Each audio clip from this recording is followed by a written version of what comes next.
안녕하세요. 단밤이에요. 오늘 하루도 잘 보내셨나요? 오늘은 여러분들께 재미있는 세계 명작 동화들을 읽어드리려고 해요. 단편 이야기마다 마음이 따뜻해지는 교훈이 담겨 있어서 잠들 때 들으시면 잠이 더 솔솔 오실 거예요. 그럼 오늘도 제가 재미있게 읽어드릴 테니 제 목소리 들으시면서 달달한 밤 보내시길 바랄게요. 구독과 좋아요, 알람 설정도 꼭 해주실 거죠?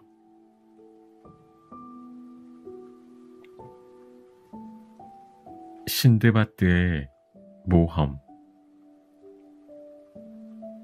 멀고 먼 옛날 페르시아라는 곳에 신드바드라는 젊은이가 살고 있었어요.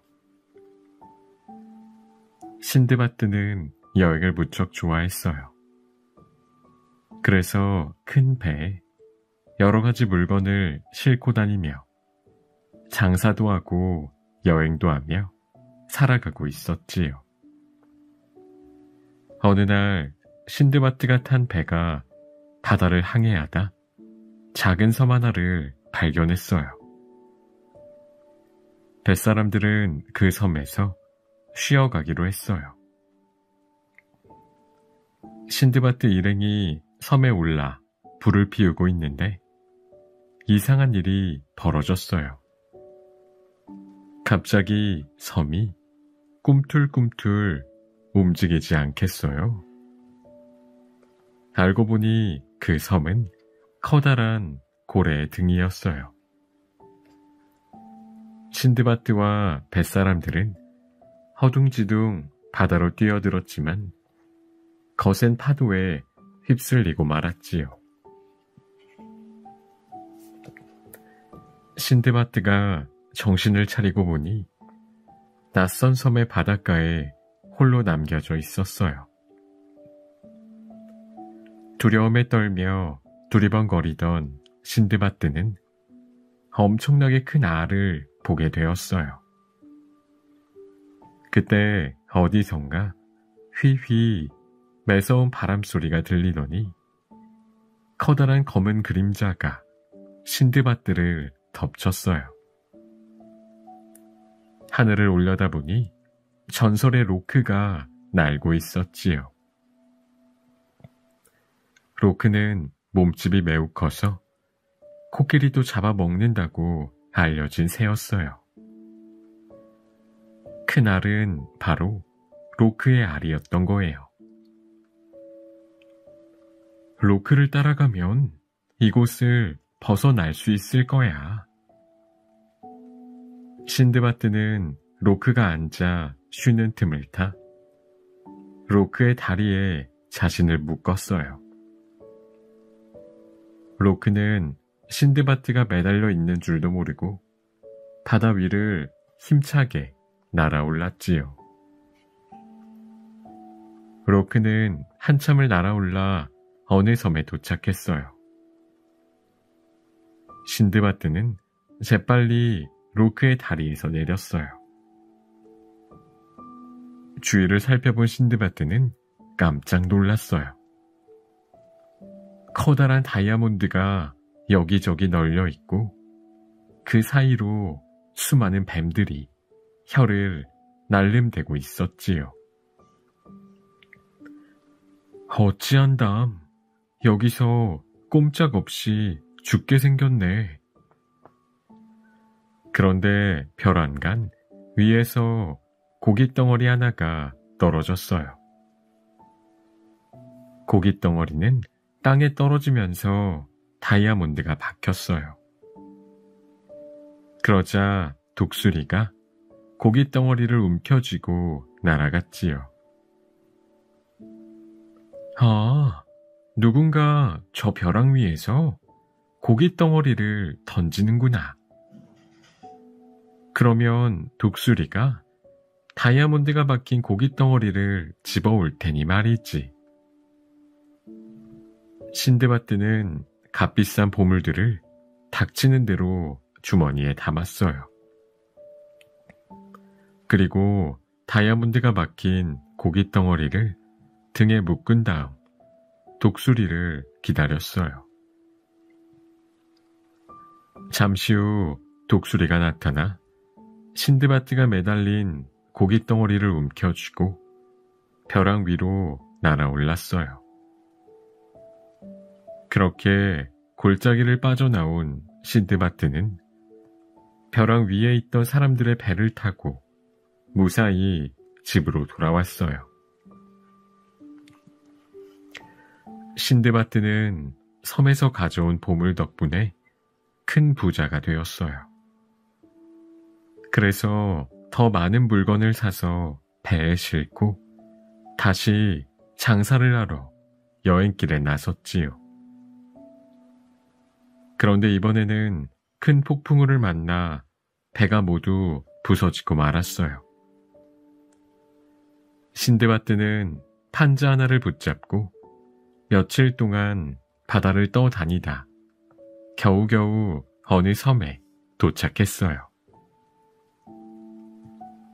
기운을 차리고 섬을 둘러보는데 개울 앞에서 수염이 하얀 노인이 신드바드를 불렀어요.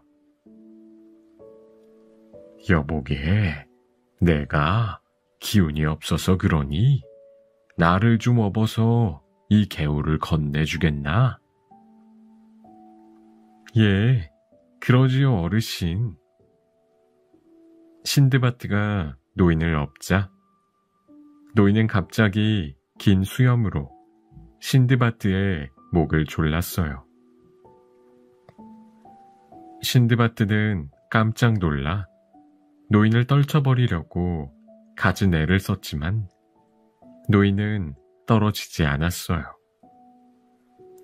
노인은 사람의 등에 타고 다니며 괴롭히다가 태운 사람의 기운이 빠지면 잡아먹어 버린다는 바다 노인이었던 거예요. 바다 노인은 끊임없이 신드바드에게 명령했어요. 개울을 건너라. 저 산을 넘어가라. 어서 계속 걸어라. 신드바드는 꼼짝없이 바다 노인을 등에 업고 노인이 가자는 곳으로 다니며 며칠을 보냈어요.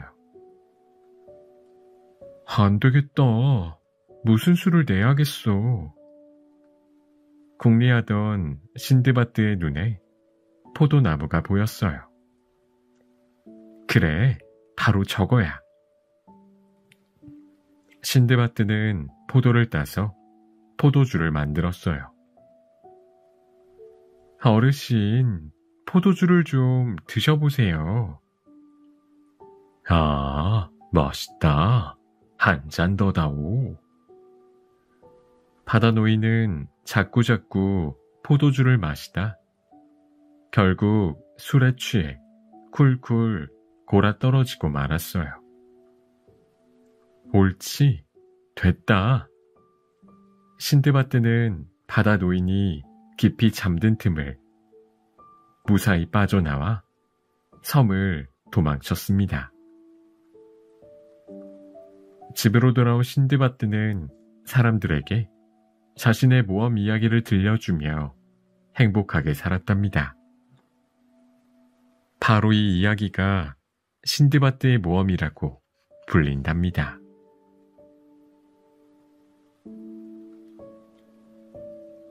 꿀벌 마야의 모험. 꿀벌 나라에 아기 꿀벌 마야가 태어났어요.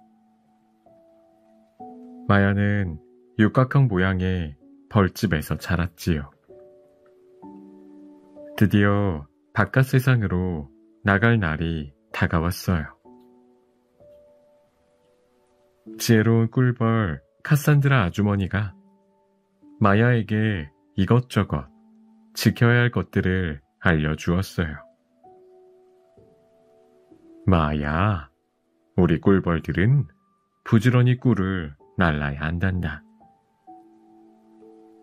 그럴 때는 항상 사나운 말벌을 조심해야 해.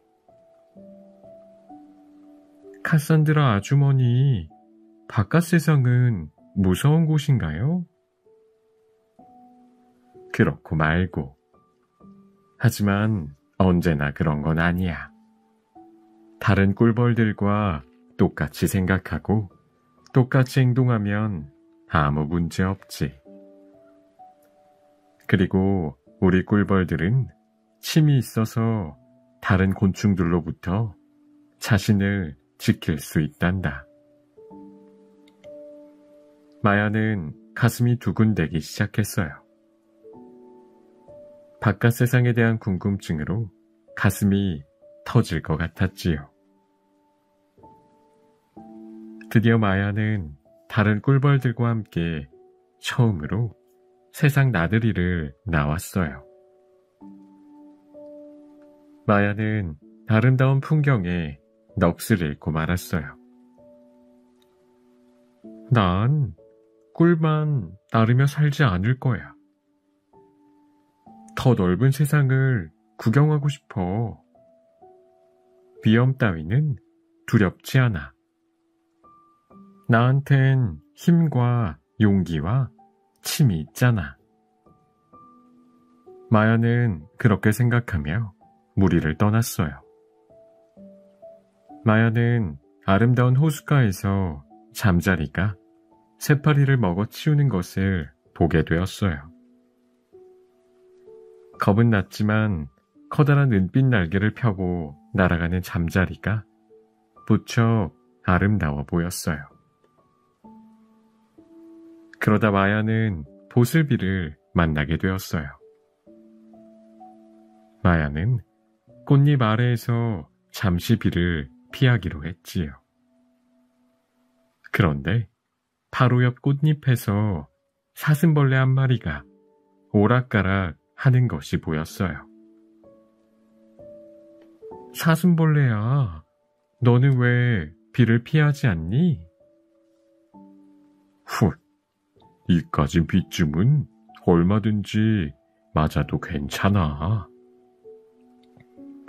꽃줄기를 타며 잘난 척하던 사슴벌레는 그만 펄렁 뒤집히고 말았어요. 마야는 얼른 꽃줄기를 늘어뜨려 사슴벌레를 구해주었지요. 고마워. 아, 이제 비가 그쳤네. 사슴벌레는 서둘러 어디론가 가버렸어요. 여행을 계속하던 마야는 잠잘 곳을 찾았어요. 그런데 무엇인가 마야의 몸을 죄어오지 않겠어요? 바로 끈적끈적한 거미줄이었지요. 마야는 벗어나려 발버둥을 쳤지만 거미줄은 점점 더 마야의 몸을 조여왔어요. 그런데 그때 사슴벌레 한 마리가 다가와 거미줄을 토막토막 끊어주었어요. 언젠가 마야가 도와준 사슴벌레였어요. 나는 내 은혜를 갚았을 뿐이야. 사슴벌레는 이 말을 남기고 떠났지요. 어느덧 마야는 멋진 어른이 되었어요. 어느 날 마야는 무시무시한 소리를 들었어요. 윙, 윙. 오, 말벌이다. 마야는 커다란 말벌에게 잡혀 감옥에 갇혔어요. 휴, 카산드라 아주머니가 말벌을 조심하라고 하셨는데. 그때 여왕 말벌의 목소리가 들려왔어요. 내일 새벽 꿀벌 나라를 공격한다. 마야는 마음을 굳게 먹었어요. 어서 이 소식을 여왕님께 알려야 해. 마야는 말벌 병사들이 자는 틈을 타 몰래 감옥을 빠져나왔어요.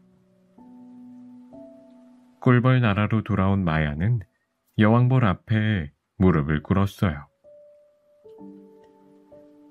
여왕님, 어서 서두르세요. 지금 말벌들이 우리 꿀벌 나라를 공격하러 오고 있어요. 마야의 말을 들은 여왕벌은 명령을 내렸어요.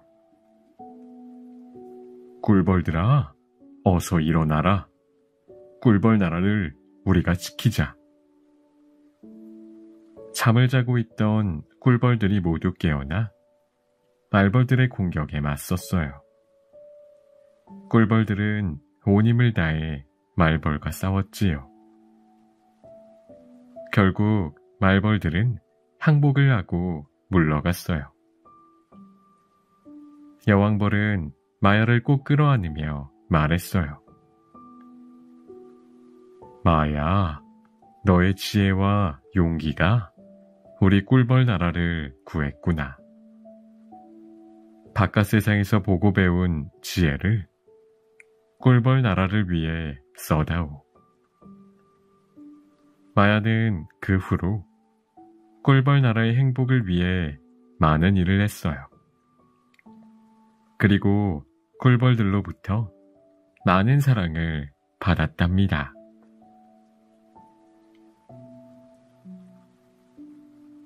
왕자와 거지.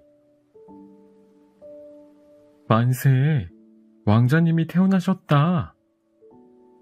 영국 런던에서 에드워드 왕자가 태어나자 온 백성들은 왕자의 탄생을 기뻐했어요. 같은 날 런던의 뒷골목에 있는 거지 소굴에서 톰이라는 아이도 태어났어요. 톰은 누더기에 쌓여 누구의 축복도 받지 못했지요. 에드워드 왕자가 궁전에서 행복하게 자랄 때 톰은 거리로 나가 구걸을 해야 했어요. 아침이 되면 톰의 아버지는 늘 소리를 질렀어요. 톰, 꿈을 대지 말고 어서 나가 돈을 구걸해와. 톰은 구걸하러 가는 척하고 신부님을 찾아가 재미있는 이야기를 듣곤 했어요. 톰은 왕자 이야기를 가장 좋아했지요. 내가 왕자라면 얼마나 좋을까? 아니, 왕자님을 한번 보기만 해도 좋겠어. 어느 날 톰은 왕자를 보러 궁전 가까이 갔다가 병사에게 붙잡혀 매를 맞게 되었어요. 그 모습을 본 에드워드 왕자가 말했어요. 불쌍한 아이에게 무슨 짓이냐? 어서 이리로 데려오너라. 에드워드 왕자는 톰을 궁전으로 불러 맛있는 음식을 주며 물었어요. 내가 사는 곳은 재미있느냐? 네, 왕자님. 여름에 친구들과 강에서 헤엄치고 진흙탕에서 흙장난을 하는 것이 가장 재미있지요. 오, 나도 너처럼 마음껏 진흙탕을 뒹굴고 싶구나. 저는 왕자님처럼 궁전에서 지내는 게 소원이랍니다. 톰의 말에 왕자는 싱긋 웃으며 말했어요. 그럼 우리 서로 옷을 바꿔 입어볼까? 왕자와 톰은 옷을 바꿔 입고 깜짝 놀랐어요. 마치 쌍둥이처럼 똑같았기 때문이지요. 참 신기하구나. 이렇게 똑같다니. 그런데 이 상처는 무엇이냐? 톰의 손에서 흐르는 피를 보고 왕자가 놀라 물었어요. 아까 궁전행 앞을 지날 때 궁전을 지키는 병사에게 맞아서... 네, 그 병사를 가만두지 않겠다. 잠깐 기다려라. 왕자는 궁전 정문을 향해 달려갔어요. 그러나 에드워드 왕자가 병사에게 호통을 치자 병사는 거짓골을 한 왕자를 비웃으며 궁전 밖으로 쫓아내고 말았어요. 궁전에서 쫓겨난 왕자는 여기저기를 헤매다 톰의 가족이 사는 곳까지 오게 되었어요. 그때 누군가 왕자의 어깨를 거칠게 잡았어요. 이 녀석, 오늘도 빈손이냐? 바보 같은 녀석. 바로 거지, 톰의 아버지였지요. 내가 그 아이의 아비로구나. 나는 에드워드 왕자다. 내 아들은 궁전에 있으니 나와 함께 궁전으로 가자. 뭐라고? 드디어 톰이 녀석이 완전히 돌았구나. 톰의 아버지는 왕자를 거지 소굴로 끌고 갔어요. 이게 무슨 짓이냐? 나는 영국의 에드워드 왕자다. 하지만 돌아오는 것은 비웃음뿐이었지요. 반면 궁전에 남은 톰도 난처하기는 마찬가지였어요. 마침 왕자의 누이인 제인 공주가 방에 들어오자 톰은 무릎을 꿇고 말했어요. 제발 용서해 주세요. 저는 거지 톰이에요. 톰의 행동에 궁전의 모든 사람들이 깜짝 놀랐어요. 에드워드 왕자님이 공부를 너무 열심히 하셔서 정신이 좀 이상해졌나 봐. 톰은 자신이 왕자가 아니라고 계속 말했지만 아무도 톰의 말을 믿지 않았어요.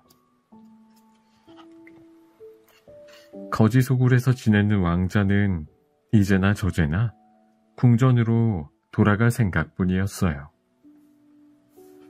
그래서 힘들게 궁전을 찾아가 문 앞에서 외쳤어요. 나는 에드워드 왕자다. 어서 문을 열어라. 아니, 이 거지 녀석이 또 오다니. 썩 꺼져라. 병사들은 왕자를 밀치며 내쫓았어요. 그때 한 사나이가 나타나 왕자를 구해주었어요.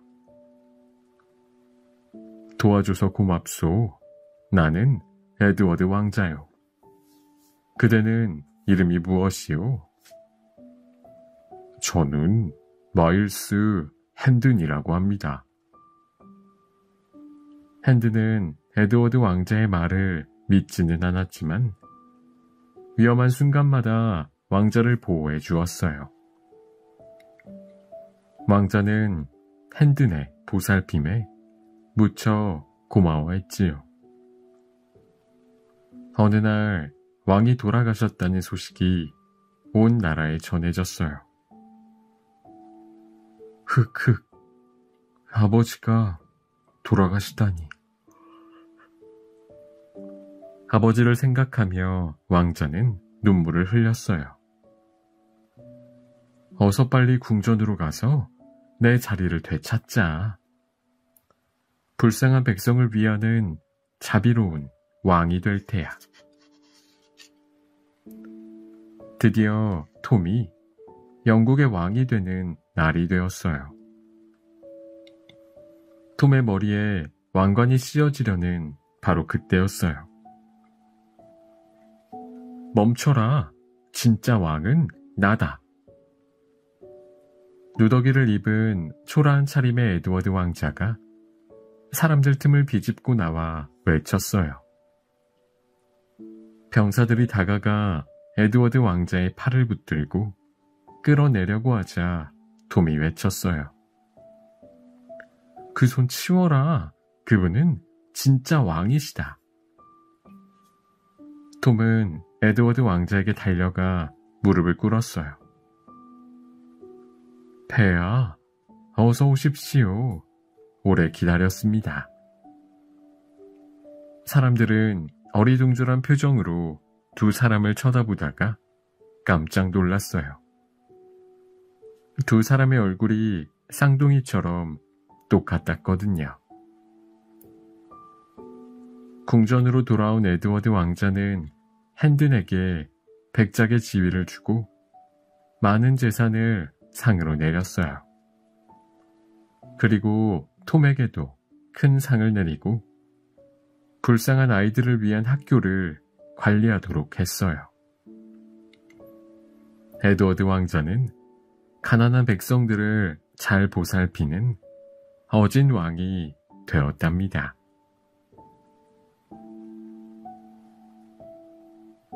걸리버 여행기. 걸리버는 영국에 사는 의사로 여행을 좋아했어요. 어느 날 걸리버는 엔털로프호를 타고 동인도로 가는 여행을 하게 되었어요. 즐거움도 잠시, 배는 그만 폭풍을 만나고 말았지요. 배는 암초에 부딪혀 찬산이 부서지고 걸리버는 있는 힘을 다해 파도 속을 헤엄쳤어요. 그리고 바닷가에 닿자 정신을 잃고 말았지요. 얼마나 지났을까요? 정신을 차린 걸리버는 일어나려 했어요. 그런데 웬일인지 옴짝달싹 할 수가 없었어요. 걸리버의 몸이 밧줄로 꽁꽁 묶여 있었거든요. 잠시 뒤 걸리버의 가슴 위로 무엇인가 기어 올라오는 것이 느껴졌어요. 자세히 보니 손가락만큼 작은 사람들이었어요. 걸리버는 깜짝 놀랐어요. 그곳은 릴리펫이라는 곳으로 키가 12cm 정도 되는 작은 사람들이 모여 사는 나라였지요. 배가 고파요. 먹을 것 좀 주세요. 걸리버의 말에 릴리펫 사람들이 걸리버의 입에 끊임없이 음식을 넣어 주었어요. 한 바구니의 음식이라야 걸리버에게는 한입거리라 걸리버는 쉴 새 없이 음식을 먹었지요. 릴리퍼 사람들은 걸리버가 먹는 양이 엄청나 깜짝 놀랐어요. 릴리퍼 사람들은 걸리버를 옮기기로 했어요. 목수와 기술자 500명이 대형 수레를 만들고 걸리버를 수레에 실어 말 1500마리가 끌었어요. 릴리퍼 사람들은 모두 모여 걸리버를 구경했지요. 걸리버는 황제의 허락을 받아 그날부터 릴리펫에 살게 되었어요. 걸리버는 릴리펫에서 사는 것이 매우 불편했어요. 릴리펫 사람들은 걸리버가 너무 많이 먹는다고 불평했어요. 릴리펫 사람 1728명이 먹을 양을 걸리버는 단 하루 만에 먹어치웠기 때문이에요. 그리고 걸리버가 산책을 나가면 모두들 말했어요. 걸리버, 조심해요. 그러다 우리 집을 밟겠어요. 걸리버, 살살 좀 걸어요. 지진 난 줄 알았어요. 걸리버는 마음대로 돌아다닐 수도 없었어요. 그래도 시간이 흐르면서 걸리버는 릴리펫의 생활에 점점 익숙해졌어요. 릴리펫의 아이들도 걸리버를 무척 좋아했어요. 아이들은 걸리버의 머리카락 속에서 숨바꼭질하고 걸리버의 손바닥 위에서 즐겁게 춤을 추었어요. 그러던 어느 날 이웃나라의 군대가 릴리펫을 공격하려고 먼 바다에 나타났어요. 황제는 걸리버에게 도움을 청했어요. 걸리버, 우리가 이길 수 있게 좀 도와주게. 황제폐하, 좋은 생각이 있습니다. 갈고리가 달린 긴 밧줄 여러 개 준비해 주십시오. 걸리버는 밧줄을 메고 바다로 나갔어요. 걸리버를 보고 이웃나라 군사들이 놀라 비명을 질렀어요. 우와, 거인이다. 군사들은 걸리버에게 연거푸 화살을 쏘았어요. 하지만 걸리버에게는 그저 약간 따끔거리는 정도였지요. 걸리버는 배에다 갈고리를 건 다음 밧줄로 당겨서 이웃 나라의 배들을 모조리 끌어왔어요. 한 사람도 해치지 않고 전쟁에서 이긴 거예요. 그날부터 릴리펫과 이웃 나라는 싸우지 않고 사이좋게 지내기로 약속했어요. 걸리버, 정말 고맙소. 황제는 크게 기뻐하며 걸리버를 칭찬했어요. 이제 걸리버가 릴리펫을 떠날 때가 되었어요. 먼 바다에서 떠내려온 배를 고쳐서 영국으로 돌아갈 준비가 되었거든요. 잘 가요, 걸리버. 여러분, 모두 안녕히 계세요. 걸리버와 릴리펫의 작은 사람들은 아쉬운 작별 인사를 나누었어요. 걸리버는 돌아가는 길에 큰 배를 만났어요. 걸리버는 사람들에게 릴리펫에서 겪은 이야기를 해 주었지요. 에이, 걸리버, 우리에게 그 말을 믿으라는 거예요? 그러자 걸리버가 릴리펫 황제로부터 선물 받은 작고 귀여운 양을 꺼내어 보여주었어요. 그제서야 사람들은 걸리버의 말을 믿었어요. 걸리버는 돌아와 릴리펫 이야기를 책으로 썼는데 그것이 바로 걸리버 여행기랍니다.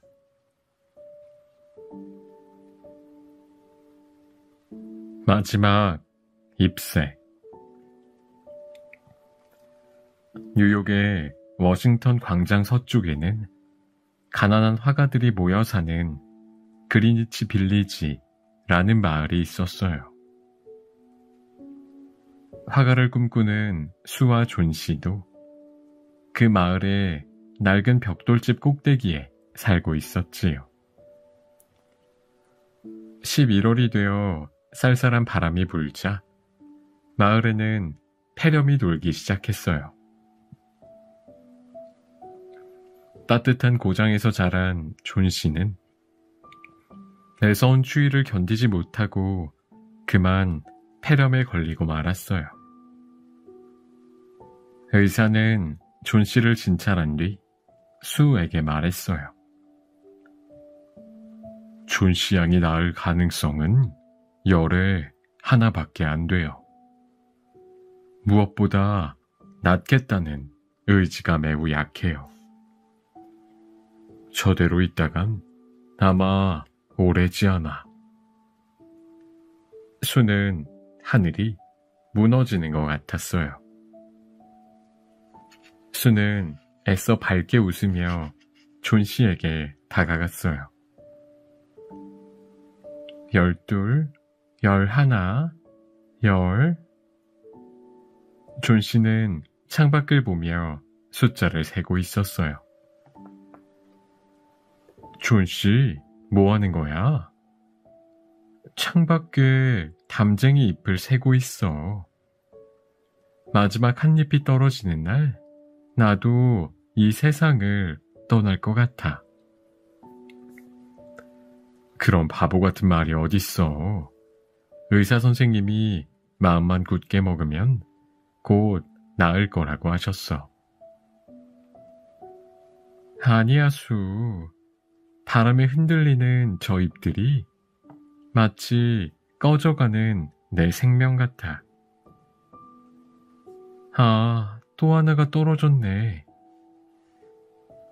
수는 눈물을 훔치며 아래층에 사는 화가 배어먼 할아버지에게 갔어요.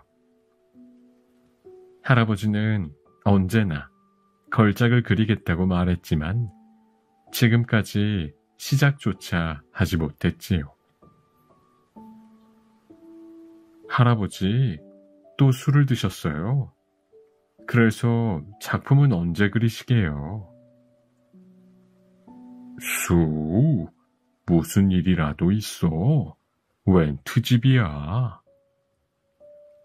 수는 할아버지에게 존 씨의 이야기를 들려주었어요. 그러자 할아버지는 큰 소리로 화를 내며 말했어요. 다 말라버린 담쟁이 잎이 떨어지면 자기도 죽겠다니 얼간이 같으니라고. 이튿날 아침 존 씨는 일찍 잠에서 깼어요. 수, 커튼을 좀 열어줘. 담쟁이 잎이 얼마나 남았는지 궁금해. 수는 잠시 망설이다가 커튼을 젖혔어요. 담벼락에는 잎사귀 하나만이 위태롭게 매달려 있었지요. 이제 마지막 잎사귀로구나. 저 잎사귀도 곧 떨어지겠지. 존 씨는 힘없이 말하며 침대에 다시 누웠어요. 그치만 하루 종일 거센 바람이 불던 그날, 마지막 잎사귀는 꿋꿋이 담벼락을 지키고 있었지요. 밤새 매서운 비바람이 몰아치고 다음날 아침 날이 밝았어요. 수, 커튼을 좀 열어줘. 놀랍게도 마지막 잎사귀는 여전히 남아 있었어요. 존 씨는 왠지 기운이 솟는 것 같았어요. 그래, 저 연약한 잎도 비바람 속에서 살아남았는데 나도 힘을 내야지. 존 씨는 수가 끓여준 수프를 먹기 시작했어요. 존 씨는 수의 보살핌으로 점점 기운을 차렸어요. 의사도 이제 존 씨가 위험한 고비를 넘겼다고 했지요. 그러는 동안에도 마지막 잎사귀는 담쟁이 동굴에 여전히 매달려 있었어요. 그날 오후 수가 다가와 슬픈 목소리로 말했어요. 존 씨, 배어먼 할아버지가 오늘 폐렴으로 돌아가셨어. 엊그제 할아버지가 방에서 쓰러져 계신 것을 관리인이 발견했다군구나. 옷이 온통 젖어 있고 그 옆에는 손전등과 사다리 그리고 붓과 물감이 흩어져 있었대. 그럼 혹시... 그래, 존씨. 저 잎사귀를 좀 봐. 세찬 바람에도 전혀 움직이지 않다니. 이상하지 않아? 저건 배어먼 할아버지가 너를 위해 그린 걸작이야.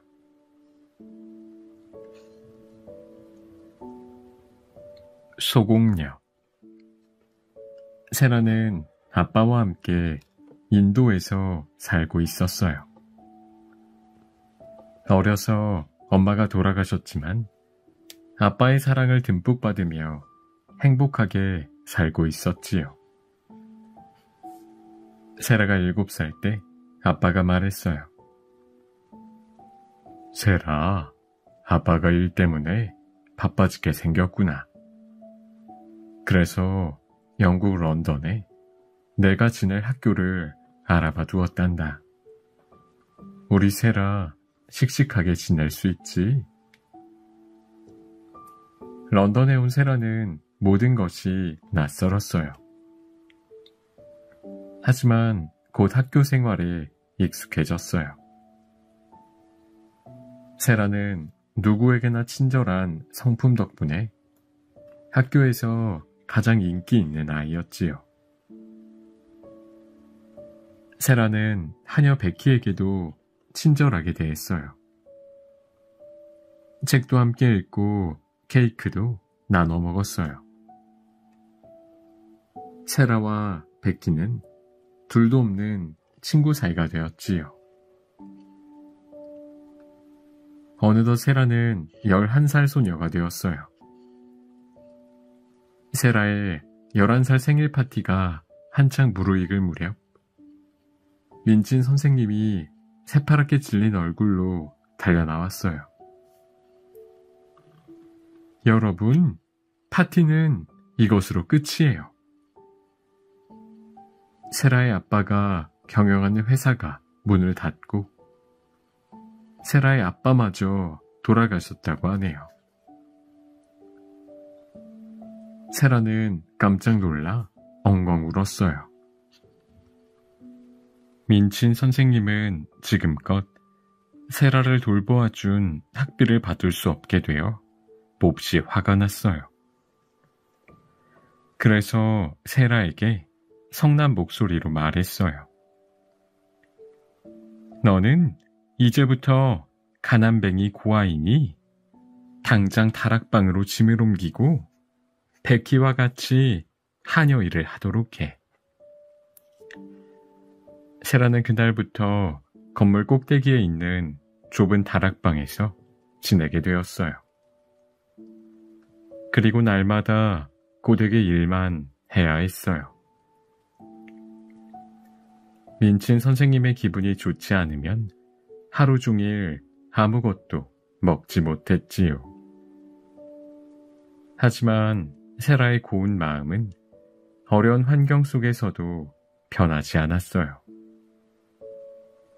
추운 겨울날 세라는 민친 선생님의 심부름을 다녀오는 길에 빵집 앞에서 은화를 하나 주었어요. 아주머니, 혹시 동전을 잃어버리셨나요? 세라가 묻자 빵집 아주머니는 고개를 저었어요. 주인을 찾기는 어려울 거야. 내가 가지렴. 배가 고팠던 세라는 은화로 빵을 6개 샀어요. 그리고 빵집에서 나오다 가난한 소녀를 보았어요. 세라는 소녀에게 빵을 5개나 나눠주었어요. 빵집 아주머니는 세라의 고운 마음씨에 큰 감동을 받았어요. 세상에, 자기도 배가 많이 고파 보이던데.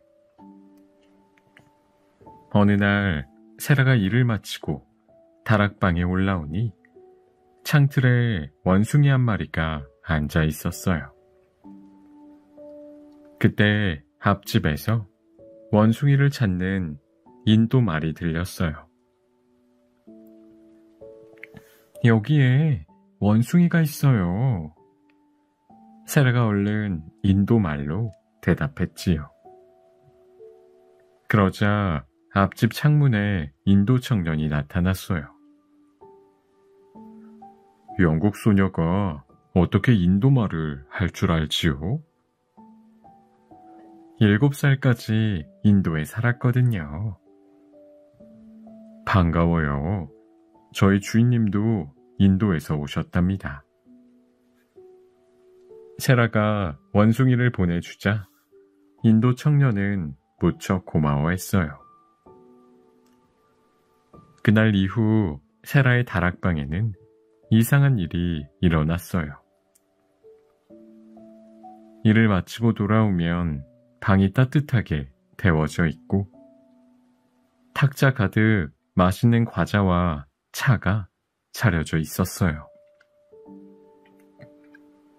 베키, 이게 어찌된 일일까? 마치 마법과 같아. 마법은 그 후로도 계속돼요. 다락방에는 아름다운 물건들이 새록새록 늘어났지요. 세라와 베키는 다락방의 마법 덕분에 아무리 고된 일도 씩씩하고 즐겁게 할 수 있었어요. 어느 날 밤 세라는 끽끽 하는 소리를 들었어요. 이웃집 원숭이가 또 세라를 찾아온 거였지요. 이리 오렴. 오늘은 늦었으니 내일 데려다 줄게. 다음날 세라는 원숭이를 데려다 주러 이웃집에 갔다가 인도 청년의 주인과 인사를 하게 되었어요. 인도에서 자랐다지? 혹시 내 이름이 뭐니? 세라라고 합니다. 인도 청년의 주인은 벌떡 일어나 세라의 손을 잡고 눈물을 펑펑 흘렸어요. 세라야, 이제야 널 찾았구나. 이웃집에 마음씨 고운 소녀가 있다고 해서 선물을 보냈는데 그 아이가 바로 세라 너였다니. 이웃집 신사는 세라의 아빠가 돌아가실 때 세라에게 남긴 재산을 보관하고 있었어요. 세라는 아빠의 유산을 받아 다시 부자가 되었어요. 민친 선생님은 이 사실을 알고 팔을 동동 굴렀어요. 하지만 세라의 마음을 돌리기에는 이미 늦었답니다. 세라는 베키와 함께 다락방을 떠나 새로운 학교로 향했답니다.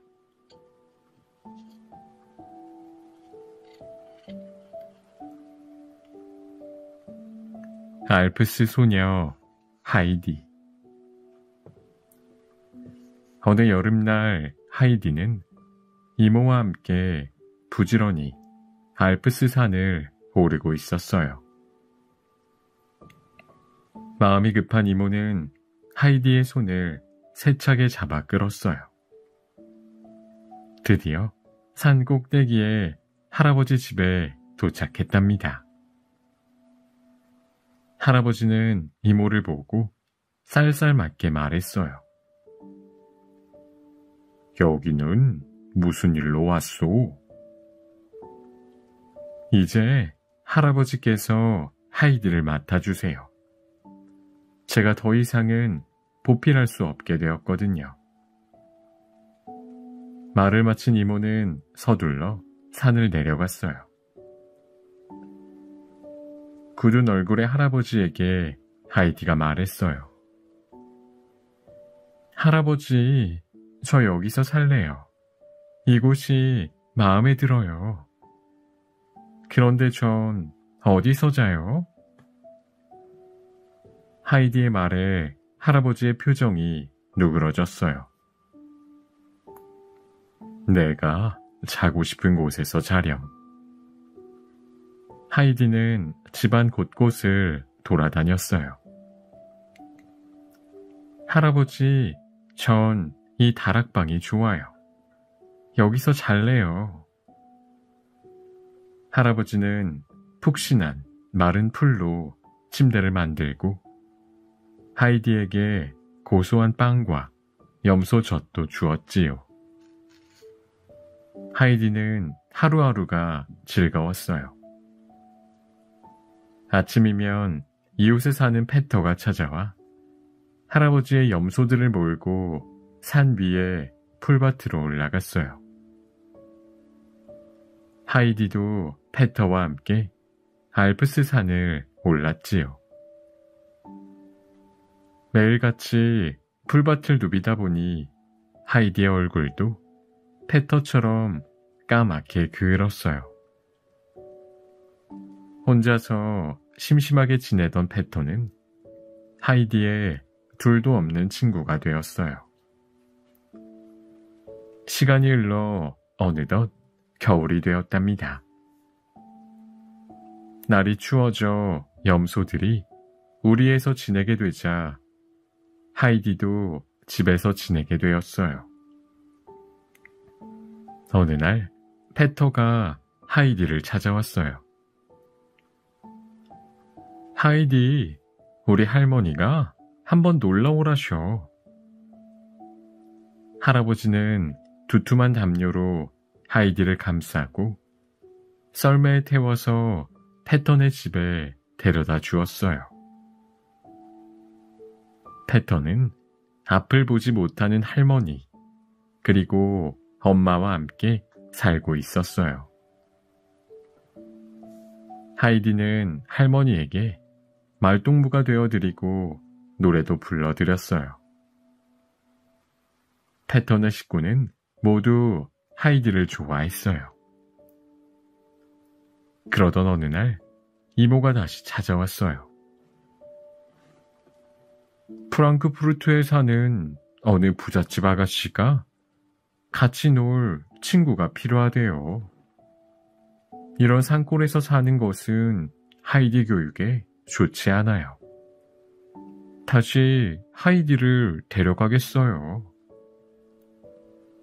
할아버지는 이모의 말에 화가 났어요. 하이디도 알프스를 떠나기 싫었지요. 하지만 이모는 아랑곳하지 않고 하이디를 데리고 프랑크푸르트로 떠나고 말았어요. 이모가 하이디를 데리고 간 곳은 프랑크푸르트에 있는 제제만 씨 집이었어요. 제제만 씨에게는 몸이 약해서 잘 걷지 못하는 클라라라는 딸이 있었어요. 친구가 필요한 아가씨가 바로 클라라였지요. 클라라는 하이디에게 무척 친절했어요. 하이디는 클라라네 집에서 좋은 옷을 입고 맛있는 음식을 먹으며 지냈어요. 하지만 제제만 씨 집 주변에는 높은 건물들과 자동차와 마차가 되는 소음만 가득했어요. 하이디는 언제나 알프스 산을 그리워했어요. 하이디가 클라라와 함께 지내게 된 지도 벌써 여러 달이 지났어요. 클라라는 하이디 덕분에 매일 즐겁게 지냈답니다.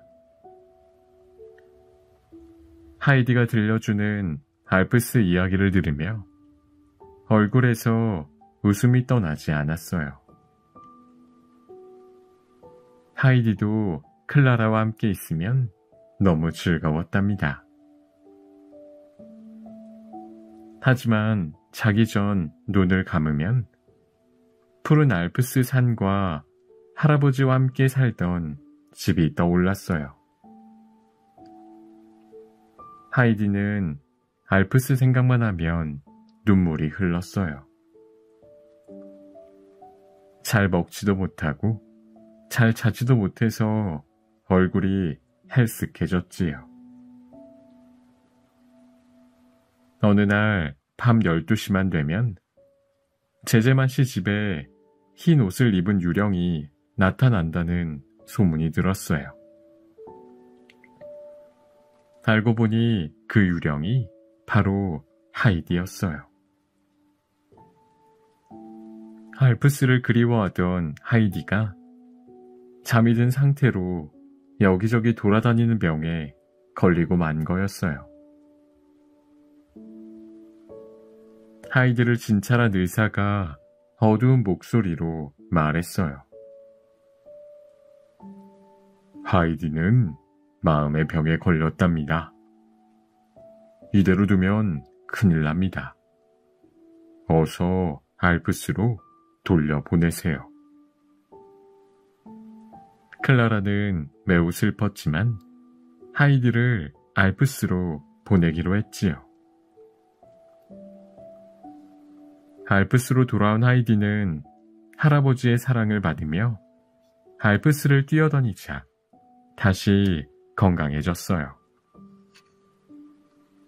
다음에 하이디에게 반가운 손님이 찾아왔어요. 프랑크푸르트에서 클라라가 찾아온 거예요. 하이디, 내가 말한 대로 알프스는 정말 아름답구나. 클라라는 하이디, 페터와 함께 알프스의 맑은 공기와 밝은 햇살을 마음껏 누리며 지냈어요. 할아버지가 만드신 치즈와 빵, 그리고 염소젓도 맛있게 먹었지요. 클라라는 날이 갈수록 몰라보게 건강해졌어요. 볼은 통통해지고 사과처럼 발그레해졌지요. 튼튼해진 클라라를 보며 하이디가 말했어요. 클라라, 걷는 연습을 한번 해보자. 하이디와 페터가 양쪽에서 클라라를 부축하며 클라라는 조금씩 걷는 연습을 하기 시작했어요. 그리고 제제만 씨가 알프스를 찾아온 날, 클라라는 조심조심 아빠를 향해 걸었답니다. 오, 클라라, 내가 걷다니. 이게 꿈은 아니지? 하이디, 정말 고맙구나. 할아버지, 감사합니다. 모두의 행복한 웃음소리가 알프스의 하늘에 울려 퍼졌답니다.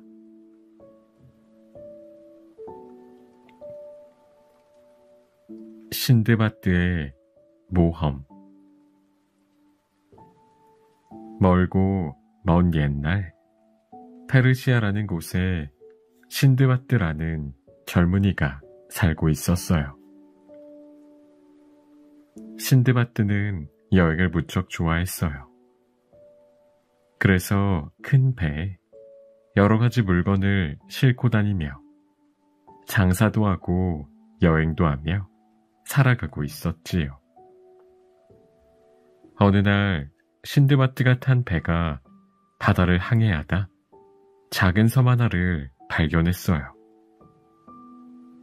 뱃사람들은 그 섬에서 쉬어가기로 했어요. 신드바드 일행이 섬에 올라 불을 피우고 있는데 이상한 일이 벌어졌어요.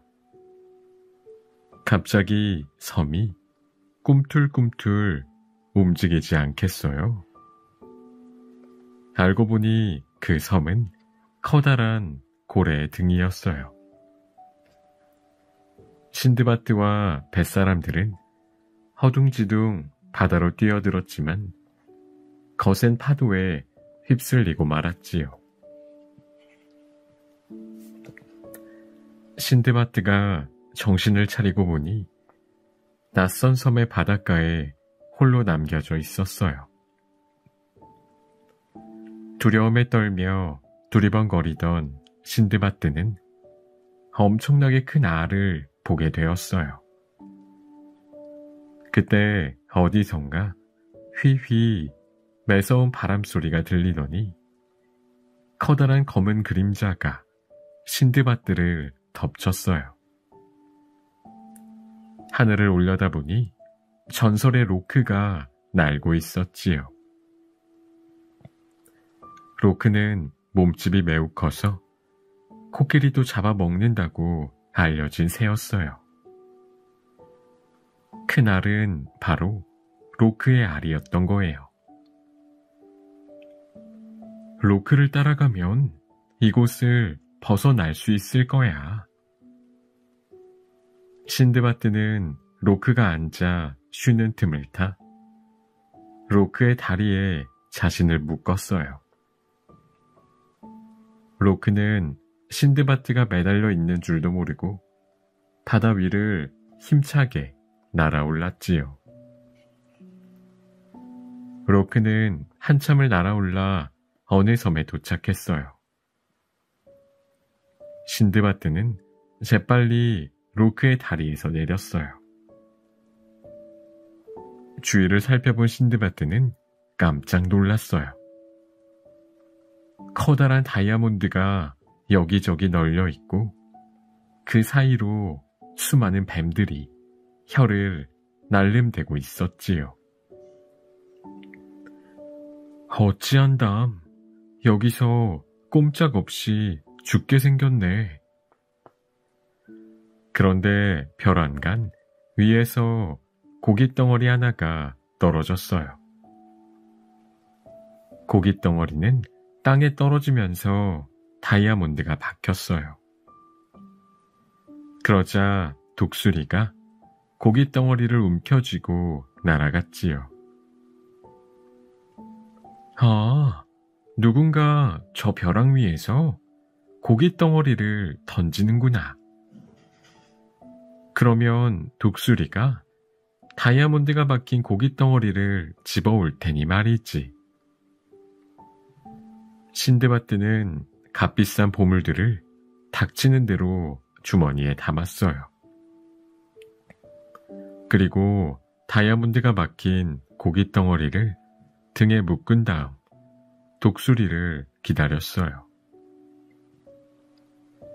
잠시 후 독수리가 나타나 신드바드가 매달린 고깃덩어리를 움켜쥐고 벼랑 위로 날아올랐어요. 그렇게 골짜기를 빠져나온 신드바드는 벼랑 위에 있던 사람들의 배를 타고 무사히 집으로 돌아왔어요. 신드바드는 섬에서 가져온 보물 덕분에 큰 부자가 되었어요. 그래서 더 많은 물건을 사서 배에 싣고 다시 장사를 하러 여행길에 나섰지요. 그런데 이번에는 큰 폭풍우를 만나 배가 모두 부서지고 말았어요. 신드바드는 판자 하나를 붙잡고 며칠 동안 바다를 떠다니다 겨우겨우 어느 섬에 도착했어요. 기운을 차리고 섬을 둘러보는데 개울 앞에서 수염이 하얀 노인이 신드바드를 불렀어요. 여보게, 내가 기운이 없어서 그러니 나를 좀 업어서 이 개울을 건네주겠나? 예, 그러지요 어르신. 신드바드가 노인을 업자 노인은 갑자기 긴 수염으로 신드바드의 목을 졸랐어요. 신드바드는 깜짝 놀라 노인을 떨쳐버리려고 갖은 애를 썼지만 노인은 떨어지지 않았어요. 노인은 사람의 등에 타고 다니며 괴롭히다가 태운 사람의 기운이 빠지면 잡아먹어 버린다는 바다 노인이었던 거예요. 바다 노인은 끊임없이 신드바드에게 명령했어요. 개울을 건너라. 저 산을 넘어가라. 어서 계속 걸어라. 신드바드는 꼼짝없이 바다 노인을 등에 업고 노인이 가자는 곳으로 다니며 며칠을 보냈어요. 안 되겠다. 무슨 수를 내야겠어.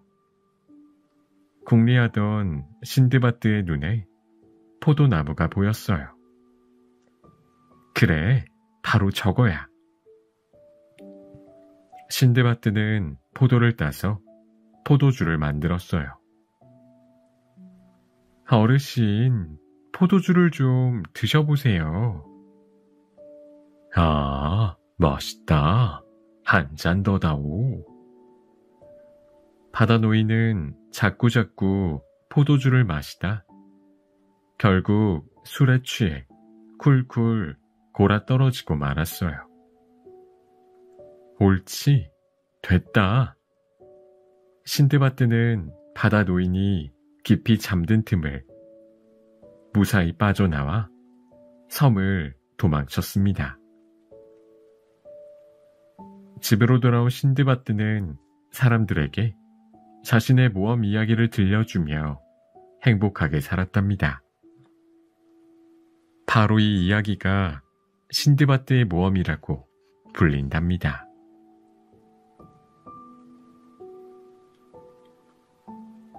꿀벌 마야의 모험. 꿀벌 나라에 아기 꿀벌 마야가 태어났어요. 마야는 육각형 모양의 벌집에서 자랐지요. 드디어 바깥 세상으로 나갈 날이 다가왔어요. 지혜로운 꿀벌 카산드라 아주머니가 마야에게 이것저것 지켜야 할 것들을 알려주었어요. 마야, 우리 꿀벌들은 부지런히 꿀을 날라야 한단다. 그럴 때는 항상 사나운 말벌을 조심해야 해. 카산드라 아주머니, 바깥 세상은 무서운 곳인가요? 그렇고 말고. 하지만 언제나 그런 건 아니야. 다른 꿀벌들과 똑같이 생각하고 똑같이 행동하면 아무 문제 없지. 그리고 우리 꿀벌들은 침이 있어서 다른 곤충들로부터 자신을 지킬 수 있단다. 마야는 가슴이 두근대기 시작했어요. 바깥 세상에 대한 궁금증으로 가슴이 터질 것 같았지요. 드디어 마야는 다른 꿀벌들과 함께 처음으로 세상 나들이를 나왔어요. 마야는 아름다운 풍경에 넋을 잃고 말았어요. 난 꿀만 나르며 살지 않을 거야.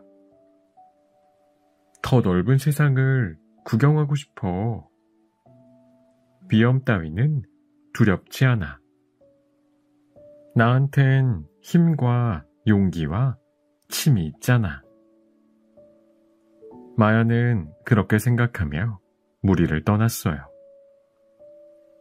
마야는 아름다운 호숫가에서 잠자리가 새파리를 먹어치우는 것을 보게 되었어요. 겁은 났지만 커다란 은빛 날개를 펴고 날아가는 잠자리가 무척 아름다워 보였어요. 그러다 마야는 보슬비를 만나게 되었어요. 마야는 꽃잎 아래에서 잠시 비를 피하기로 했지요. 그런데 바로 옆 꽃잎에서 사슴벌레 한 마리가 오락가락 하는 것이 보였어요. 사슴벌레야, 너는 왜 비를 피하지 않니? 훗, 이까진 비쯤은 얼마든지 맞아도 괜찮아. 꽃줄기를 타며 잘난 척하던 사슴벌레는 그만 펄렁 뒤집히고 말았어요.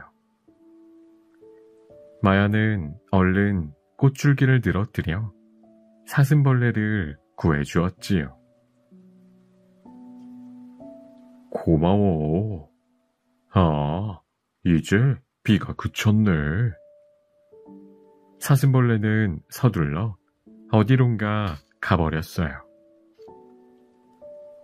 여행을 계속하던 마야는 잠잘 곳을 찾았어요. 그런데 무엇인가 마야의 몸을 죄어오지 않겠어요? 바로 끈적끈적한 거미줄이었지요. 마야는 벗어나려 발버둥을 쳤지만 거미줄은 점점 더 마야의 몸을 조여왔어요. 그런데 그때 사슴벌레 한 마리가 다가와 거미줄을 토막토막 끊어주었어요. 언젠가 마야가 도와준 사슴벌레였어요. 나는 내 은혜를 갚았을 뿐이야. 사슴벌레는 이 말을 남기고 떠났지요. 어느덧 마야는 멋진 어른이 되었어요. 어느 날 마야는 무시무시한 소리를 들었어요. 윙, 윙. 오, 말벌이다. 마야는 커다란 말벌에게 잡혀 감옥에 갇혔어요. 휴, 카산드라 아주머니가 말벌을 조심하라고 하셨는데. 그때 여왕 말벌의 목소리가 들려왔어요. 내일 새벽 꿀벌 나라를 공격한다. 마야는 마음을 굳게 먹었어요. 어서 이 소식을 여왕님께 알려야 해. 마야는 말벌 병사들이 자는 틈을 타 몰래 감옥을 빠져나왔어요. 꿀벌 나라로 돌아온 마야는 여왕벌 앞에 무릎을 꿇었어요. 여왕님, 어서 서두르세요. 지금 말벌들이 우리 꿀벌 나라를 공격하러 오고 있어요. 마야의 말을 들은 여왕벌은 명령을 내렸어요. 꿀벌들아, 어서 일어나라. 꿀벌 나라를 우리가 지키자. 잠을 자고 있던 꿀벌들이 모두 깨어나 말벌들의 공격에 맞섰어요. 꿀벌들은 온 힘을 다해 말벌과 싸웠지요. 결국 말벌들은 항복을 하고 물러갔어요. 여왕벌은 마야를 꼭 끌어안으며 말했어요. 마야, 너의 지혜와 용기가 우리 꿀벌 나라를 구했구나. 바깥 세상에서 보고 배운 지혜를 꿀벌 나라를 위해 써다오. 마야는 그 후로 꿀벌 나라의 행복을 위해 많은 일을 했어요. 그리고 꿀벌들로부터 많은 사랑을 받았답니다.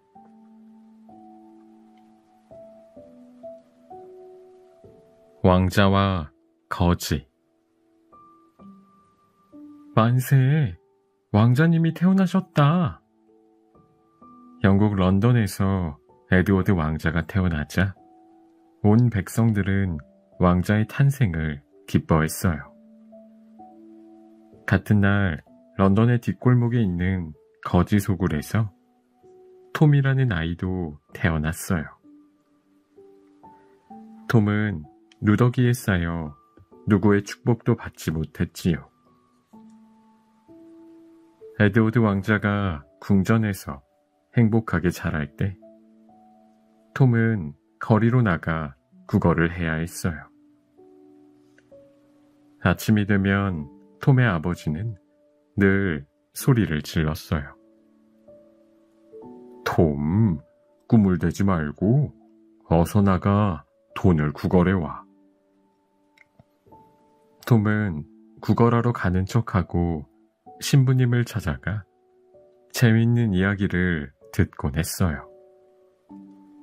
톰은 왕자 이야기를 가장 좋아했지요. 내가 왕자라면 얼마나 좋을까? 아니, 왕자님을 한번 보기만 해도 좋겠어. 어느 날 톰은 왕자를 보러 궁전 가까이 갔다가 병사에게 붙잡혀 매를 맞게 되었어요. 그 모습을 본 에드워드 왕자가 말했어요. 불쌍한 아이에게 무슨 짓이냐? 어서 이리로 데려오너라. 에드워드 왕자는 톰을 궁전으로 불러 맛있는 음식을 주며 물었어요. 내가 사는 곳은 재미있느냐? 네, 왕자님. 여름에 친구들과 강에서 헤엄치고 진흙탕에서 흙장난을 하는 것이 가장 재미있지요. 오, 나도 너처럼 마음껏 진흙탕을 뒹굴고 싶구나. 저는 왕자님처럼 궁전에서 지내는 게 소원이랍니다. 톰의 말에 왕자는 싱긋 웃으며 말했어요. 그럼 우리 서로 옷을 바꿔 입어볼까? 왕자와 톰은 옷을 바꿔 입고 깜짝 놀랐어요. 마치 쌍둥이처럼 똑같았기 때문이지요. 참 신기하구나. 이렇게 똑같다니. 그런데 이 상처는 무엇이냐? 톰의 손에서 흐르는 피를 보고 왕자가 놀라 물었어요. 아까 궁전행 앞을 지날 때 궁전을 지키는 병사에게 맞아서... 네, 그 병사를 가만두지 않겠다. 잠깐 기다려라. 왕자는 궁전 정문을 향해 달려갔어요. 그러나 에드워드 왕자가 병사에게 호통을 치자 병사는 거짓골을 한 왕자를 비웃으며 궁전 밖으로 쫓아내고 말았어요. 궁전에서 쫓겨난 왕자는 여기저기를 헤매다 톰의 가족이 사는 곳까지 오게 되었어요. 그때 누군가 왕자의 어깨를 거칠게 잡았어요. 이 녀석, 오늘도 빈손이냐? 바보 같은 녀석. 바로 거지, 톰의 아버지였지요. 내가 그 아이의 아비로구나. 나는 에드워드 왕자다. 내 아들은 궁전에 있으니 나와 함께 궁전으로 가자. 뭐라고? 드디어 톰이 녀석이 완전히 돌았구나. 톰의 아버지는 왕자를 거지 소굴로 끌고 갔어요. 이게 무슨 짓이냐? 나는 영국의 에드워드 왕자다. 하지만 돌아오는 것은 비웃음뿐이었지요. 반면 궁전에 남은 톰도 난처하기는 마찬가지였어요. 마침 왕자의 누이인 제인 공주가 방에 들어오자 톰은 무릎을 꿇고 말했어요. 제발 용서해 주세요. 저는 거지 톰이에요. 톰의 행동에 궁전의 모든 사람들이 깜짝 놀랐어요. 에드워드 왕자님이 공부를 너무 열심히 하셔서 정신이 좀 이상해졌나 봐. 톰은 자신이 왕자가 아니라고 계속 말했지만 아무도 톰의 말을 믿지 않았어요. 거지 소굴에서 지내는 왕자는 이제나 저제나 궁전으로 돌아갈 생각뿐이었어요. 그래서 힘들게 궁전을 찾아가 문 앞에서 외쳤어요. 나는 에드워드 왕자다. 어서 문을 열어라.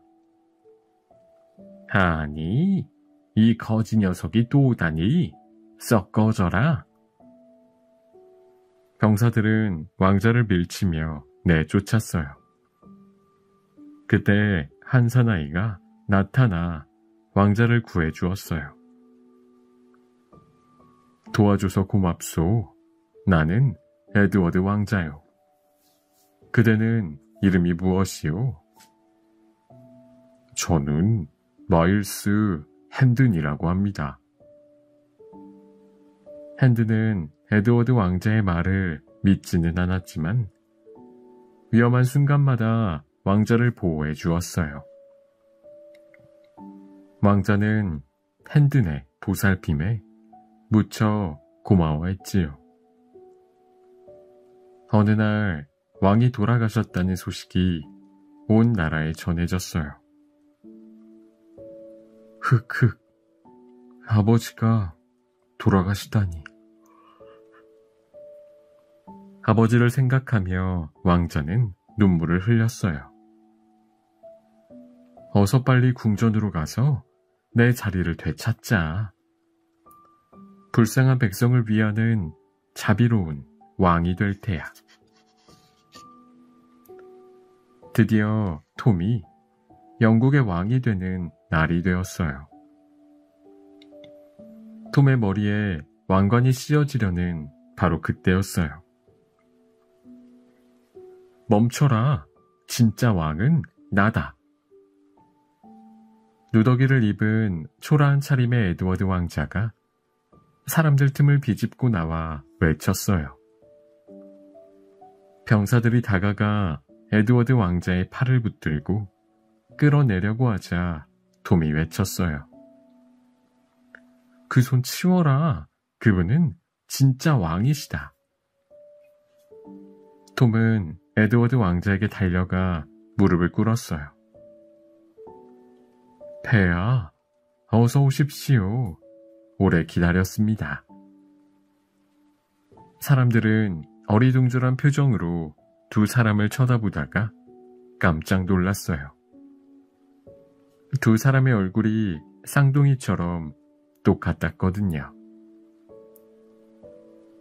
궁전으로 돌아온 에드워드 왕자는 핸든에게 백작의 지위를 주고 많은 재산을 상으로 내렸어요. 그리고 톰에게도 큰 상을 내리고 불쌍한 아이들을 위한 학교를 관리하도록 했어요. 에드워드 왕자는 가난한 백성들을 잘 보살피는 어진 왕이 되었답니다.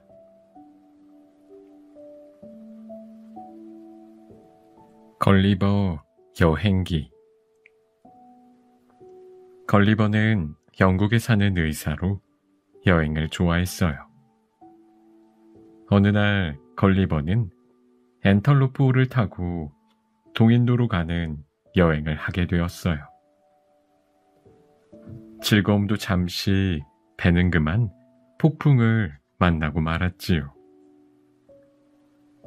배는 암초에 부딪혀 산산이 부서지고 걸리버는 있는 힘을 다해 파도 속을 헤엄쳤어요. 그리고 바닷가에 닿자 정신을 잃고 말았지요. 얼마나 지났을까요? 정신을 차린 걸리버는 일어나려 했어요. 그런데 웬일인지 옴짝달싹 할 수가 없었어요. 걸리버의 몸이 밧줄로 꽁꽁 묶여 있었거든요. 잠시 뒤 걸리버의 가슴 위로 무엇인가 기어 올라오는 것이 느껴졌어요. 자세히 보니 손가락만큼 작은 사람들이었어요. 걸리버는 깜짝 놀랐어요. 그곳은 릴리펫이라는 곳으로 키가 12cm 정도 되는 작은 사람들이 모여 사는 나라였지요. 배가 고파요. 먹을 것 좀 주세요. 걸리버의 말에 릴리펫 사람들이 걸리버의 입에 끊임없이 음식을 넣어 주었어요. 한 바구니의 음식이라야 걸리버에게는 한입거리라 걸리버는 쉴 새 없이 음식을 먹었지요. 릴리퍼 사람들은 걸리버가 먹는 양이 엄청나 깜짝 놀랐어요. 릴리퍼 사람들은 걸리버를 옮기기로 했어요. 목수와 기술자 500명이 대형 수레를 만들고 걸리버를 수레에 실어 말 1500마리가 끌었어요. 릴리퍼 사람들은 모두 모여 걸리버를 구경했지요. 걸리버는 황제의 허락을 받아 그날부터 릴리펫에 살게 되었어요. 걸리버는 릴리펫에서 사는 것이 매우 불편했어요. 릴리펫 사람들은 걸리버가 너무 많이 먹는다고 불평했어요. 릴리펫 사람 1728명이 먹을 양을 걸리버는 단 하루 만에 먹어치웠기 때문이에요. 그리고 걸리버가 산책을 나가면 모두들 말했어요. 걸리버, 조심해요. 그러다 우리 집을 밟겠어요. 걸리버, 살살 좀 걸어요. 지진 난 줄 알았어요. 걸리버는 마음대로 돌아다닐 수도 없었어요. 그래도 시간이 흐르면서 걸리버는 릴리펫의 생활에 점점 익숙해졌어요. 릴리펫의 아이들도 걸리버를 무척 좋아했어요. 아이들은 걸리버의 머리카락 속에서 숨바꼭질하고 걸리버의 손바닥 위에서 즐겁게 춤을 추었어요. 그러던 어느 날 이웃나라의 군대가 릴리펫을 공격하려고 먼 바다에 나타났어요. 황제는 걸리버에게 도움을 청했어요. 걸리버, 우리가 이길 수 있게 좀 도와주게. 황제 폐하, 좋은 생각이 있습니다. 갈고리가 달린 긴 밧줄 여러 개 준비해 주십시오. 걸리버는 밧줄을 메고 바다로 나갔어요. 걸리버를 보고 이웃나라 군사들이 놀라 비명을 질렀어요. 우와, 거인이다. 군사들은 걸리버에게 연거푸 화살을 쏘았어요. 하지만 걸리버에게는 그저 약간 따끔거리는 정도였지요. 걸리버는 배에다 갈고리를 건 다음 밧줄로 당겨서 이웃 나라의 배들을 모조리 끌어왔어요. 한 사람도 해치지 않고 전쟁에서 이긴 거예요. 그날부터 릴리펫과 이웃 나라는 싸우지 않고 사이좋게 지내기로 약속했어요. 걸리버, 정말 고맙소. 황제는 크게 기뻐하며 걸리버를 칭찬했어요. 이제 걸리버가 릴리펫을 떠날 때가 되었어요. 먼 바다에서 떠내려온 배를 고쳐서 영국으로 돌아갈 준비가 되었거든요.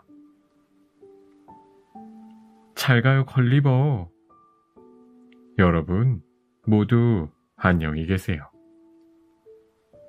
걸리버와 릴리펫의 작은 사람들은 아쉬운 작별 인사를 나누었어요. 걸리버는 돌아가는 길에 큰 배를 만났어요. 걸리버는 사람들에게 릴리펫에서 겪은 이야기를 해 주었지요. 에이, 걸리버, 우리에게 그 말을 믿으라는 거예요? 그러자 걸리버가 릴리펫 황제로부터 선물 받은 작고 귀여운 양을 꺼내어 보여주었어요. 그제서야 사람들은 걸리버의 말을 믿었어요. 걸리버는 돌아와 릴리펫 이야기를 책으로 썼는데 그것이 바로 걸리버 여행기랍니다.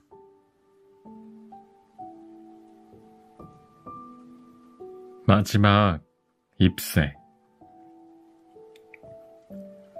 뉴욕의 워싱턴 광장 서쪽에는 가난한 화가들이 모여 사는 그리니치 빌리지라는 마을이 있었어요. 화가를 꿈꾸는 수와 존 씨도 그 마을의 낡은 벽돌집 꼭대기에 살고 있었지요. 11월이 되어 쌀쌀한 바람이 불자 마을에는 폐렴이 돌기 시작했어요. 따뜻한 고장에서 자란 존 씨는 매서운 추위를 견디지 못하고 그만 폐렴에 걸리고 말았어요. 의사는 존 씨를 진찰한 뒤 수에게 말했어요. 존 씨 양이 나을 가능성은 열에 하나밖에 안 돼요. 무엇보다 낫겠다는 의지가 매우 약해요. 저대로 있다간 아마 오래지 않아. 수는 하늘이 무너지는 것 같았어요. 수는 애써 밝게 웃으며 존 씨에게 다가갔어요.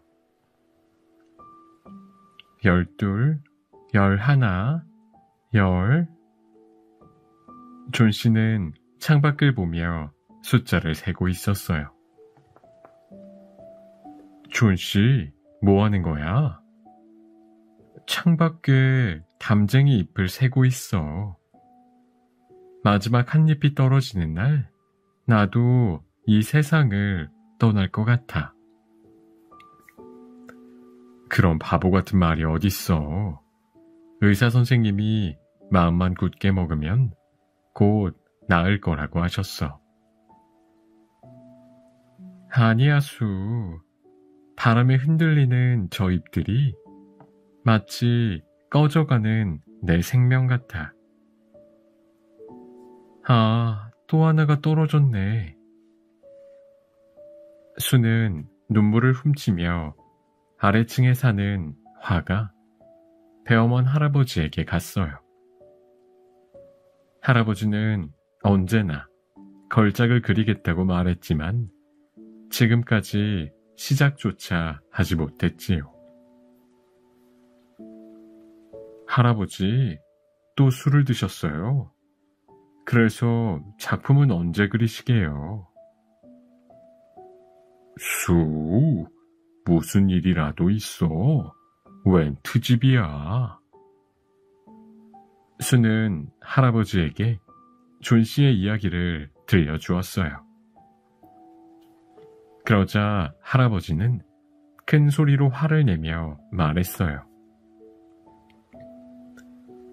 다 말라버린 담쟁이 잎이 떨어지면 자기도 죽겠다니 얼간이 같으니라고. 이튿날 아침 존 씨는 일찍 잠에서 깼어요. 수, 커튼을 좀 열어줘. 담쟁이 잎이 얼마나 남았는지 궁금해. 수는 잠시 망설이다가 커튼을 젖혔어요. 담벼락에는 잎사귀 하나만이 위태롭게 매달려 있었지요. 이제 마지막 잎사귀로구나. 저 잎사귀도 곧 떨어지겠지. 존 씨는 힘없이 말하며 침대에 다시 누웠어요. 그치만 하루 종일 거센 바람이 불던 그날, 마지막 잎사귀는 꿋꿋이 담벼락을 지키고 있었지요. 밤새 매서운 비바람이 몰아치고 다음날 아침 날이 밝았어요.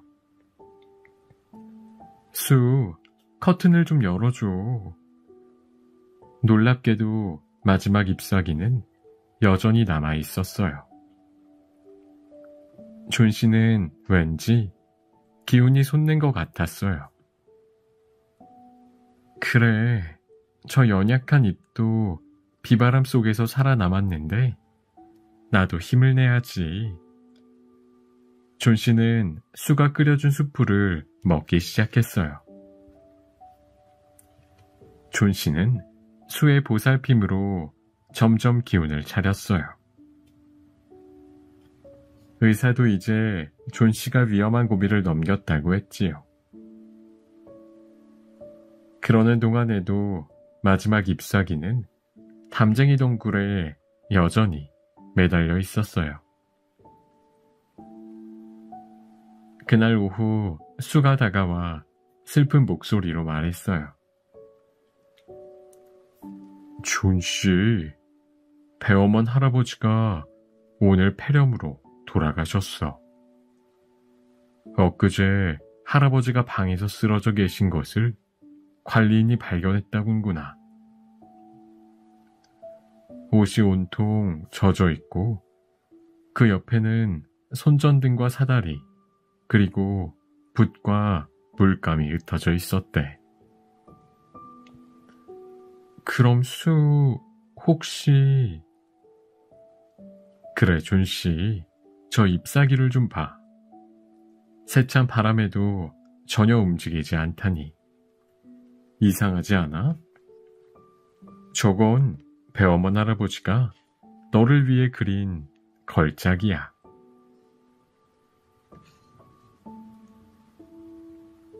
소공녀. 세라는 아빠와 함께 인도에서 살고 있었어요. 어려서 엄마가 돌아가셨지만 아빠의 사랑을 듬뿍 받으며 행복하게 살고 있었지요. 세라가 7살 때 아빠가 말했어요. 세라, 아빠가 일 때문에 바빠지게 생겼구나. 그래서 영국 런던에 내가 지낼 학교를 알아봐 두었단다. 우리 세라 씩씩하게 지낼 수 있지? 런던에 온 세라는 모든 것이 낯설었어요. 하지만 곧 학교 생활에 익숙해졌어요. 세라는 누구에게나 친절한 성품 덕분에 학교에서 가장 인기 있는 아이였지요. 세라는 하녀 베키에게도 친절하게 대했어요. 책도 함께 읽고 케이크도 나눠 먹었어요. 세라와 베키는 둘도 없는 친구 사이가 되었지요. 어느덧 세라는 11살 소녀가 되었어요.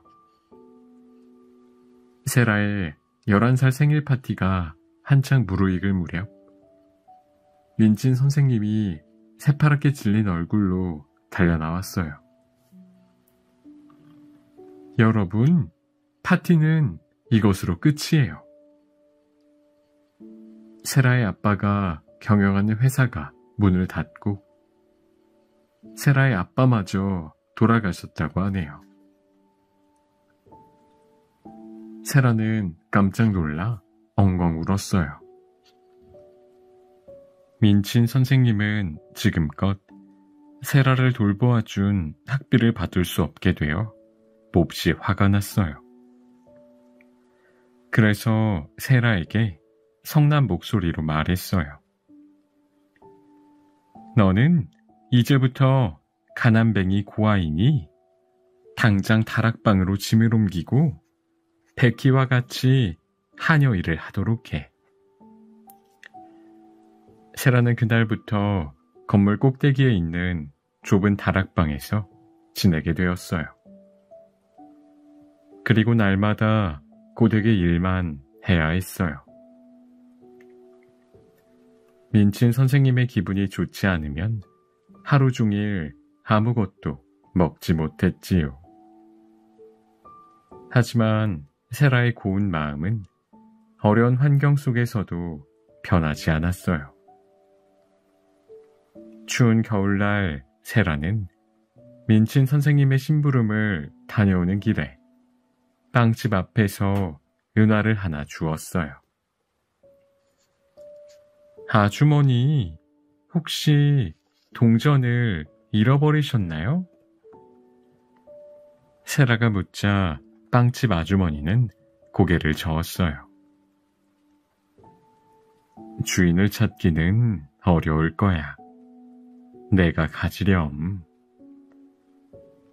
배가 고팠던 세라는 은화로 빵을 6개 샀어요. 그리고 빵집에서 나오다 가난한 소녀를 보았어요. 세라는 소녀에게 빵을 5개나 나눠주었어요. 빵집 아주머니는 세라의 고운 마음씨에 큰 감동을 받았어요. 세상에, 자기도 배가 많이 고파 보이던데. 어느 날 세라가 일을 마치고 다락방에 올라오니 창틀에 원숭이 한 마리가 앉아 있었어요. 그때 앞집에서 원숭이를 찾는 인도 말이 들렸어요. 여기에 원숭이가 있어요. 세라가 얼른 인도 말로 대답했지요. 그러자 앞집 창문에 인도 청년이 나타났어요. 영국 소녀가 어떻게 인도 말을 할 줄 알지요? 7살까지 인도에 살았거든요. 반가워요. 저희 주인님도 인도에서 오셨답니다. 세라가 원숭이를 보내주자 인도 청년은 무척 고마워했어요. 그날 이후 세라의 다락방에는 이상한 일이 일어났어요. 일을 마치고 돌아오면 방이 따뜻하게 데워져 있고 탁자 가득 맛있는 과자와 차가 차려져 있었어요. 베키, 이게 어찌된 일일까? 마치 마법과 같아. 마법은 그 후로도 계속돼요. 다락방에는 아름다운 물건들이 새록새록 늘어났지요. 세라와 베키는 다락방의 마법 덕분에 아무리 고된 일도 씩씩하고 즐겁게 할 수 있었어요. 어느 날 밤 세라는 끽끽 하는 소리를 들었어요. 이웃집 원숭이가 또 세라를 찾아온 거였지요. 이리 오렴. 오늘은 늦었으니 내일 데려다 줄게.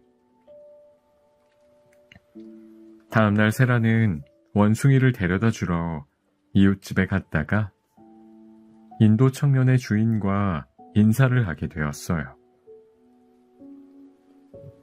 인도에서 자랐다지? 혹시 내 이름이 뭐니? 세라라고 합니다. 인도 청년의 주인은 벌떡 일어나 세라의 손을 잡고 눈물을 펑펑 흘렸어요. 세라야, 이제야 널 찾았구나. 이웃집에 마음씨 고운 소녀가 있다고 해서 선물을 보냈는데 그 아이가 바로 세라 너였다니. 이웃집 신사는 세라의 아빠가 돌아가실 때 세라에게 남긴 재산을 보관하고 있었어요. 세라는 아빠의 유산을 받아 다시 부자가 되었어요. 민친 선생님은 이 사실을 알고 발을 동동 굴렀어요. 하지만 세라의 마음을 돌리기에는 이미 늦었답니다. 세라는 베키와 함께 다락방을 떠나 새로운 학교로 향했답니다.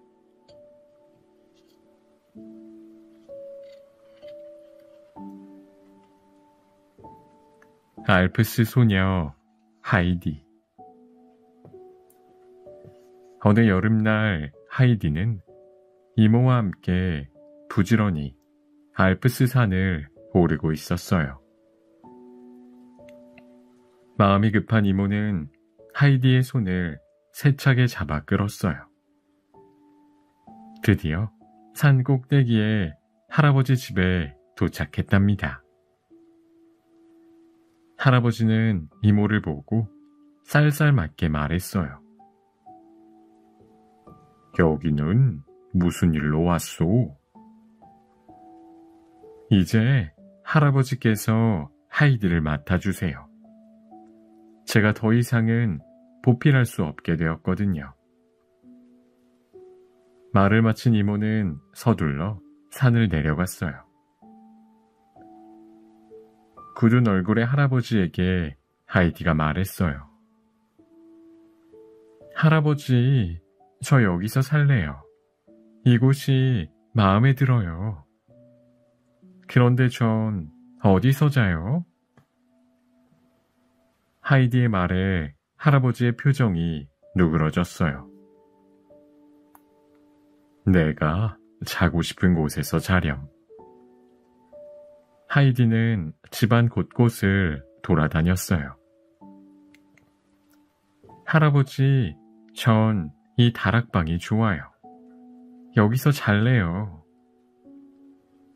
할아버지는 푹신한 마른 풀로 침대를 만들고 하이디에게 고소한 빵과 염소젓도 주었지요. 하이디는 하루하루가 즐거웠어요. 아침이면 이웃에 사는 패터가 찾아와 할아버지의 염소들을 몰고 산 위에 풀밭으로 올라갔어요. 하이디도 패터와 함께 알프스 산을 올랐지요.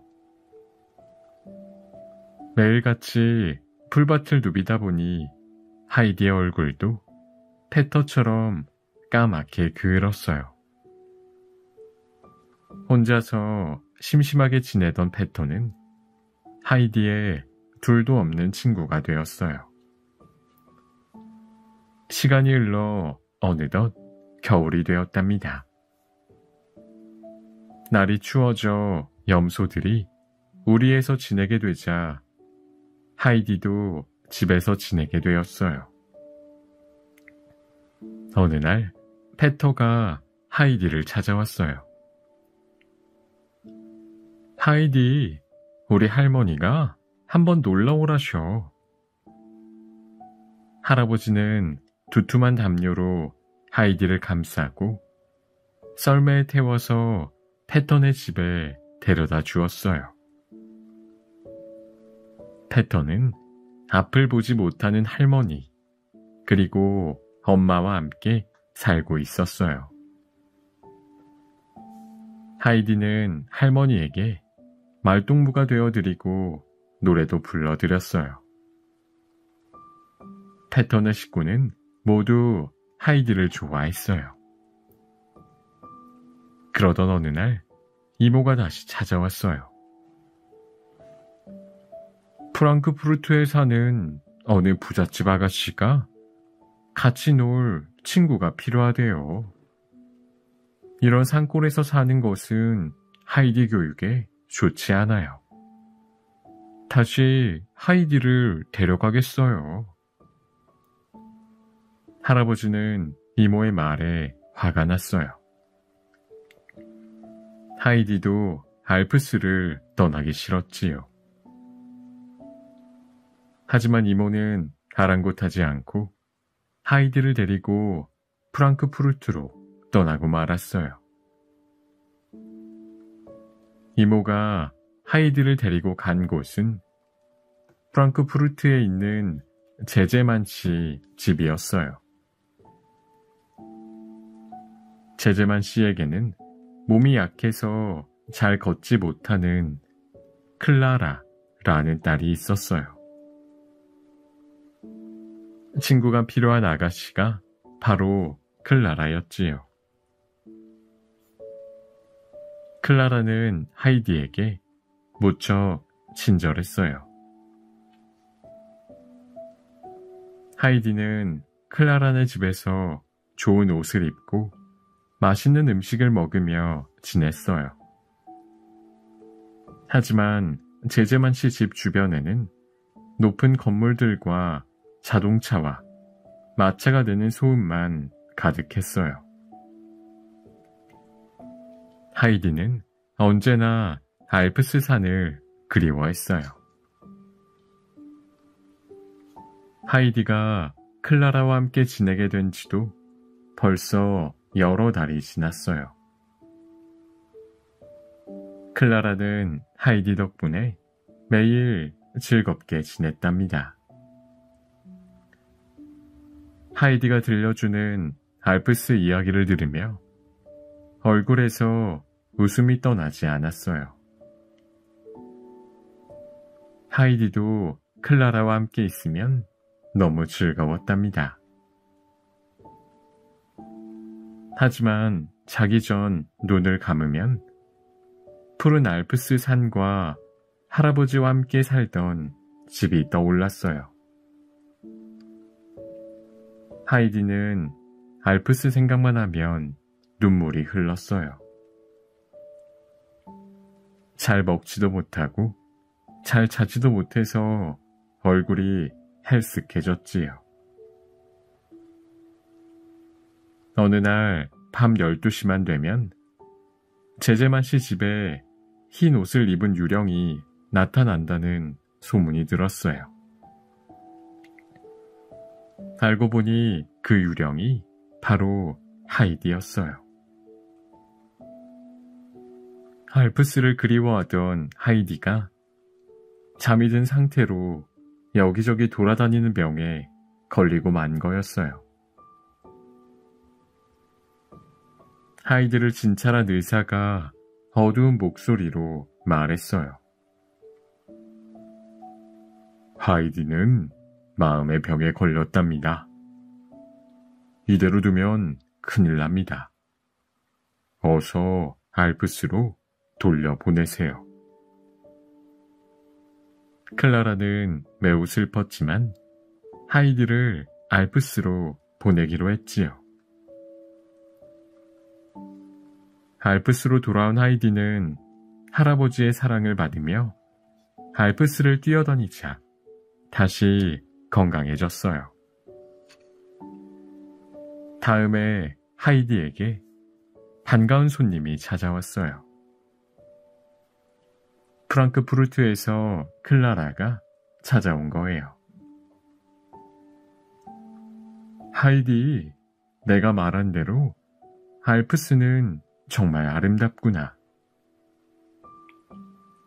클라라는 하이디, 페터와 함께 알프스의 맑은 공기와 밝은 햇살을 마음껏 누리며 지냈어요.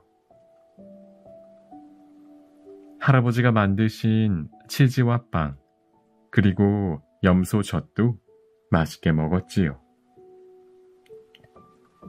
클라라는 날이 갈수록 올라보게 건강해졌어요. 볼은 통통해지고 사과처럼 발그레해졌지요. 튼튼해진 클라라를 보며 하이디가 말했어요. 클라라, 걷는 연습을 한번 해보자. 하이디와 페터가 양쪽에서 클라라를 부축하며 클라라는 조금씩 걷는 연습을 하기 시작했어요. 그리고 제제만 씨가 알프스를 찾아온 날, 클라라는 조심조심 아빠를 향해 걸었답니다. 오, 클라라, 내가 걷다니. 이게 꿈은 아니지? 하이디, 정말 고맙구나. 할아버지, 감사합니다. 모두의 행복한 웃음소리가 알프스의 하늘에 울려 퍼졌답니다.